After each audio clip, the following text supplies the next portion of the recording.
What's going on, everybody? Welcome back to the channel. We're talking about Saitama, Saitarealty. What's happened? What's my thoughts? And where does the project go for now? Make sure you subscribe for daily cryptocurrency content. Let us get into this. So the big news, OKX meme token voting.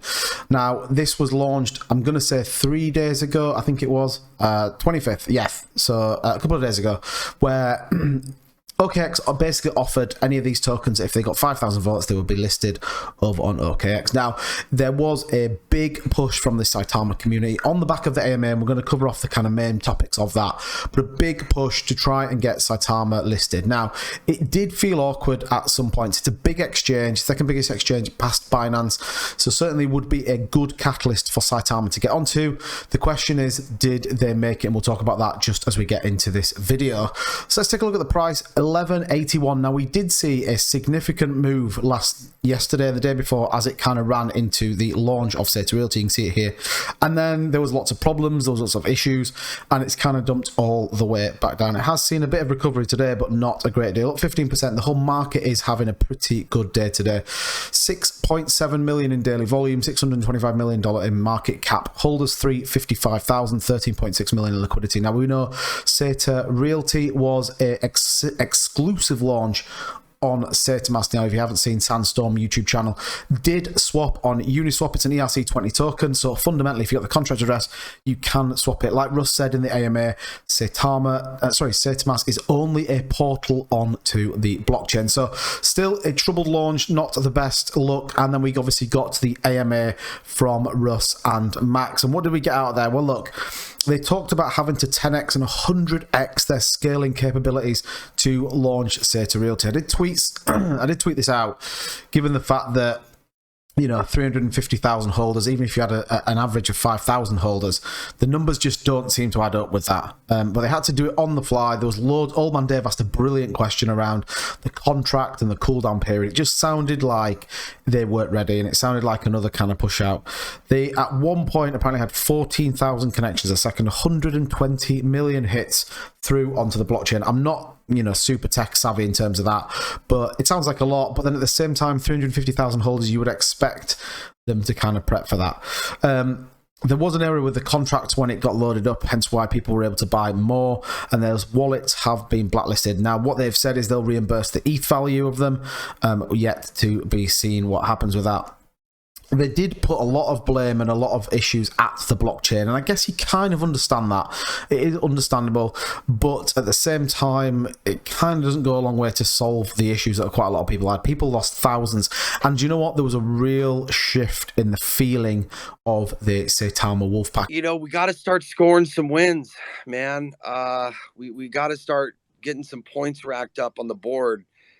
Because, man, there's a few community members out here. We're trying our best to be out here for the community, but we're taking a lot of hits, man. And I mean, a lot of hits. And the people that have been supportive, absolutely, unequivocally and unwavering for a very, very long time, I think felt a little bit vulnerable as they kind of went through. So they've talked about burning these tokens from this wallet, so we're going to have to kind of see what happens. And the only thing I didn't like about the AMA, one, we didn't really get anything, if I'm totally honest. We kind of talked through the issues, and I think everyone was aware of it, was the fact that Russ referred to people as the guinea pigs, and that Saitarealty was going to be the guinea pig launch. So to quote Russ, they don't fuck up other tokens that launch exclusively on Saitamask, which, you know, I guess if you're going to trial or test something, wouldn't it have been better just to drop some tokens for people or try and push something through that wasn't this? What, you know, we know that everyone was hyped about Saitarealty. We know there was a lot of potential money grabbing and money making into it. Just feels a little bit strange. Now, one good bit of news we did get is that they are using an Indian blockchain company, over 125 people, yet to be seen, that are going to support Max in delivering the back end of Saitamask. So that can only go to support any further token launches. Obviously, we've got Lucky Roo potentially going to launch on the Saitamask app soon, and I guess that's a separate company, so there'll be liability insurance and a lot of other legal ramifications, I'm sure, if they don't launch that one correctly. So we're going to have to wait and see what happens. But did they come out and really solve anything? I'm not sure. The questions were a bit woolly. The only question I really liked was CryptoBollocks' question, where, you know, he was kind of talking about the lost ETH, and again, ultimately it was put on the blockchain. So I think, for me, people will definitely be curious serious and conscious about whether they go all in on the Saitamask application on the next launch. What else have we got? Well, look, we did, like I said, get a real push. Saitama is still in competition for a free listing opportunity with OKX to enter, create an account, deposit.